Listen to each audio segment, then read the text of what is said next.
छत्तीसगढ़ के बहुचर्चित शराब घोटाले में एक और बड़ा खुलासा हुआ है। ईडी की रिमांड शीट में साफ तौर पर यह कहा गया कि यह पूरा घोटाला अधिकारियों और नेताओं के नेक्सस के जरिए अंजाम दिया गया। इसमें यह भी कहा गया कि इस नेक्सस का मास्टरमाइंड पूर्व चीफ सेक्रेटरी रहे विवेक ढांड है। देखिए इस रिपोर्ट को।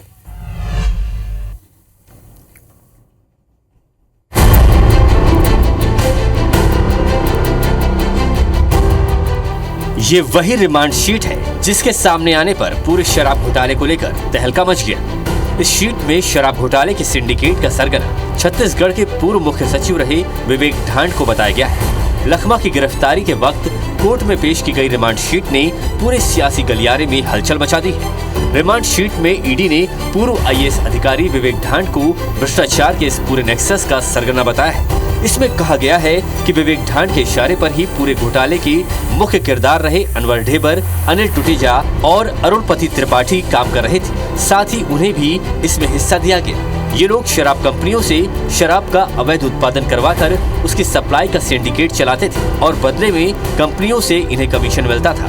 फरवरी 2019 से लेकर जून 2022 के बीच इन लोगों ने मिलकर 2161 करोड़ की अवैध कमाई की। इस पूरे घोटाले का ताना बाना बुनने से लेकर अंजाम देने तक एक एक ब्यौरा इस दस्तावेज में दिया गया है। छत्तीसगढ़ में शराब दुकानों में से 2019 से 2023 तक नकली होलोग्राम से 40 लाख पेटी से ज्यादा शराब बेची गई। इसकी बिक्री और कमीशन से 1660 करोड़ 41 लाख 56 रुपए की कमाई सिंडिकेट के सदस्यों की हुई थी। ये कमीशन डिस्टिलरी संचालकों से लिया गया।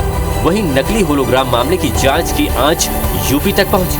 ईडी की जांच राज्य सरकार की जांच एजेंसी ईओडब्ल्यू की ओर से दर्ज एफआईआर पर आधारित थी, जिसमें ईडी ने जांच के बाद कई रिटायर्ड आईएएस अधिकारी और आबकारी विभाग के पूर्व एमडी अरुणपति त्रिपाठी समेत तत्कालीन सचिव निरंजन दास के घर पर दबिश दी। इस छापेमार कार्रवाई में कई चौंकाने वाले तथ्य सामने आए थे। इन तथ्यों के आधार पर करीब 20 से ज्यादा लोगों को गिरफ्तार कर जेल भेज दिया गया। इनका खुद का एडमिशन है कि अरुणपति त्रिपाठी जो है वो मुझसे साइन कराता था, यानी नॉलेज तो था इनको कि यहाँ कुछ चल रहा है और पैसा तो ये प्राप्त कर रहे थे। अगर अरुणपति त्रिपाठी की माने तो 1.5-2 करोड़ रुपए इनको पेमेंट हो रहा था और ये कह रहे हो मुझसे साइन करा रहा था, तो इनका कनाइवेश तो अभी साफ साफ दिखाई पड़ रहा है प्रथम दृष्टया। कवासी लखमा राज्य के तत्कालीन मंत्री थे और उनके पास शराब की तस्करी का पूरा नियंत्रण था।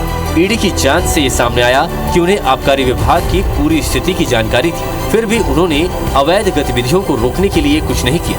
उन्होंने नीति परिवर्तन में महत्वपूर्ण भूमिका निभाई, जिसके चलते छत्तीसगढ़ में FLINA लाइसेंस की शुरुआत हुई। उन्होंने सिंडिकेट के अलग अलग अंग के रूप में व्यवहार किया और उसके निर्देशों के बाद ही ये पूरा नेक्सस चला। ईडी की जांच जारी है।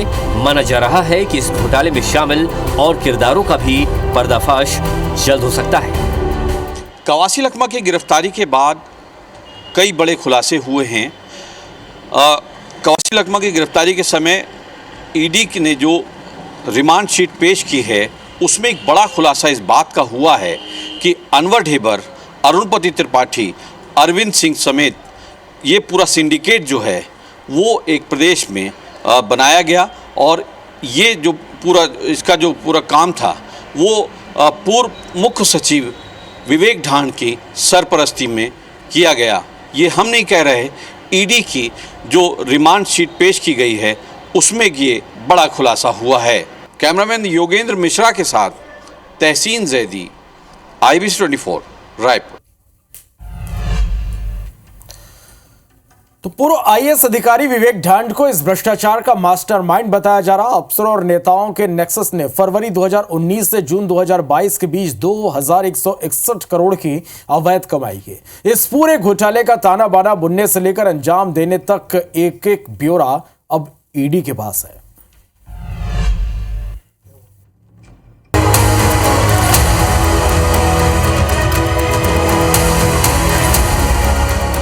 छत्तीसगढ़ में शराब घोटाले मामले में रिमांड शीट सामने आने के बाद पूर्व आईएएस अधिकारी विवेक ढांड को इस भ्रष्टाचार का किंगपिन बताया जा रहा है। जांच के मुताबिक तत्कालीन आबकारी मंत्री कवासी लखमा, अरुणपति त्रिपाठी और निरंजन दास के साथ निजी बैठकें करते थे। आबकारी मंत्री रहते हुए इस तरह बैठक करना कई सवाल खड़े करता है। आरोप है कि व्यक्तिगत अवैध लाभ के लिए पार्ट बी शराब की बिक्री को बढ़ावा देने के लिए पूरी व्यवस्था को भ्रष्ट करने की कोशिश की गई। तो अभी तक के जो इन्वेस्टिगेशन हुआ है और जो पूछताछ हुई है उसमें बात सामने आई है। साथ ही साथ इनका खुद का एडमिशन है कि अरुणपति त्रिपाठी जो है मुझसे साइन कराता था, यानी नॉलेज तो था इनको कि यहाँ कुछ चल रहा है। विवेक ढांड को शराब के सिंडिकेट से कोई फायदा हुआ है या नहीं, ये रिमांड शीट खुद बयां कर रही है। इस घोटाले में प्रदेश की शराब नीति बदलकर किस हद तक बंदरबाट की गई और मीडिएटर बनकर किस तरह शराब घोटाला किया गया, ये एक एक कर सामने आ रहा है। जानकारों का कहना है कि किसी भी राज्य की कोई भी नीति बिना राज्य के मुखिया और मुख्य प्रशासनिक अधिकारी की पूर्ण सहमति के बिना बदली नहीं जा सकती। ईडी के वकील के मुताबिक खुलासा हुआ है कि पूर्व आबकारी मंत्री को 50 लाख रुपए के अलावा करीब 1.5 करोड़ समेत कुल 2 करोड़ रुपए प्रतिमाह दिया जाता था। इस बात का खुलासा ईडी के सामने जेल में बंद अरुणपति त्रिपाठी, अरविंद सिंह समेत आबकारी कर्मचारी इकबाल खान के बयान से हुआ, जिसमें कहा गया था कि इस घोटाले का पैसा कन्हैयालाल कुर्री, जगन्नाथ उर्फ जग्गू समेत जयंत देवांगन की ओर से ले जाकर दिया जाता था। ईडी की ओर से कवासी लखमा, उनके बेटे हरीश और उनके करीबियों के ठिकानों पर दबिश कार्रवाई में मिले कुछ इलेक्ट्रॉनिक साक्ष्यों और बैंक दस्तावेजों की जांच में मिले मनी ट्रेल से खुलासा हुआ कि शराब से मिले कमीशन के पैसे कवासी के बेटे हरीश के सुकमा में बने घर और सुकमा में ही बने कांग्रेस भवन के निर्माण में खर्च किए गए। ईडी की जांच में पता चला है कि इस तरह की अवैध बिक्री साल 2019 से 2022 के दौरान की गई थी। राज्य में शराब की कुल बिक्री का एक बड़ा हिस्सा ऐसे अवैध तरीके से किया गया था। इस उद्देश्य के लिए डिस्टिलर्स से दुकानों तक शराब का परिवहन और डिस्टिलर्स में डुप्लीकेट मोनोग्राम की आपूर्ति अरविंद सिंह की ओर से की जाती थी। अनवर ढेबर पर हर महीने टारगेट तय करने का आरोप है, जिसे सीधे या अरविंद सिंह के जरिए अरुणपति त्रिपाठी को सूचित किया जाता था। तब वरिष्ठ आबकारी अधिकारी डिस्टिलर्स, होलोग्राम निर्माताओं, बोतल निर्माताओं, ट्रांसपोर्टर्स और स्थानीय आबकारी अधिकारियों के साथ समन्वय करते थे ताकि ये सुनिश्चित किया जा सके कि पूरी व्यवस्था सुचारू रूप से चले। 2 करोड़ रुपए जो दिए गए हैं वो अभी के तक के इन्वेस्टिगेशन में दिखाई पड़ रहा है कि उनके सुपुत्र के भवन निर्माण और कांग्रेस भवन का निर्माण दोनों ही सुकमा में जो हुआ है उसमें आया है। इसके कुछ डिजिटल साक्ष्य हमको मिले हैं। कच्ची शराब की बिक्री का लक्ष्य लचीला था। वित्तीय वर्ष 2019 के दौरान औसतन हर महीने 800 पेटी देशी शराब ले जाने वाले लगभग 200 ट्रक डिस्टिलर्स द्वारा सिंडिकेट को आपूर्ति किए गए थे, जबकि देशी शराब के पार्ट ए की बिक्री के मामले में उन्हें प्रति केस लगभग 100 रुपए का कमीशन मिल रहा था। पूरे केस को ऑफ द रिकॉर्ड बेचकर उन्हें 3,880 रुपए प्रति केस की अवैध कमाई हो रही थी। शराब कारोबार से जुड़े कई मास्टरमाइंड कारोबारी पकड़े जा चुके हैं। प्रदेश के अधिकारी, राजनीतिक समेत आमजनों के हलके में सिर्फ इस बात की चर्चा है कि अगला नंबर किसका होगा।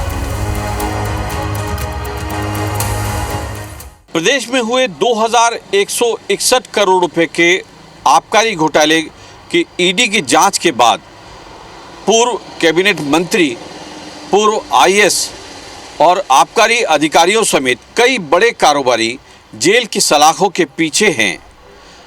प्रशासनिक और राजनीतिक हलकों में इस बात की चर्चा आम है कि अगला नंबर किसका होगा। जानकारों की माने तो अभी तो ये शुरुआत है।